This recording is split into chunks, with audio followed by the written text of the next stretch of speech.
Welcome, everybody, to this edition of Attention Talk Video. I'm your host, ADHD and Attention Coach, Jeff Copper.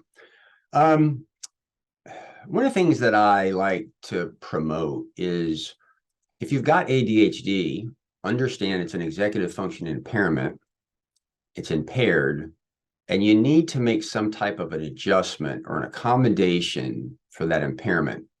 My eyesight's impaired, so I wear glasses. My working memory is impaired.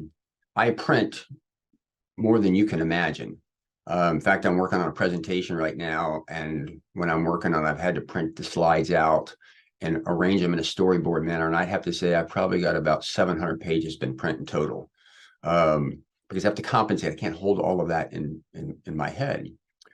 And so the idea here is I want this message is that the idea is sometimes it's not about getting your brain to conform to the world, but adjusting the environment so it's conducive for your brain. So in a sense, managing your environment is actually a form of treatment. Now, my environment, I've got a printer and I've got a room where I lay all my slides out when I'm working on a presentation. Sometimes my garage, because I need, like, if I got a presentation that's 70 slides, it takes a lot of room. And the reason I lay it all out is I can see it. I can kind of see the storyline. I can see the storyboard. If I got it on my computer with a little bitty screen, I might be able to see maybe 10 slides, 12, or if I get it to 50, they get so small I can't tell what's going on. But often what we have to do is we have to make adjustments in the environment as a form of treatment. Sometimes people need the room to be completely black. I mean, dark, no light, with maybe one of those little camping Myers lights where there's a spotlight to narrow their focus. Other people I've worked with need to have really, really, really bright lights, really, really bright lights in well-lit places. It kind of helps them focus. Other people, when they're in a room all by themselves, they struggle. Sometimes just having somebody else in the room, what we call a body double, really helps them.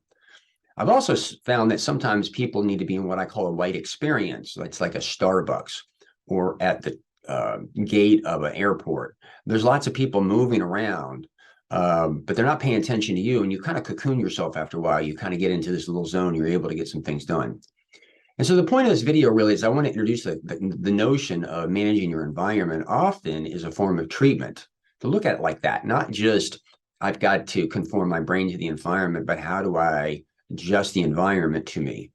Now, I know many years ago, I was working in a job, and the rooms they didn't have windows and stuff like that. And I remember cognitively having more and more difficulty in those particular rooms because they were stale.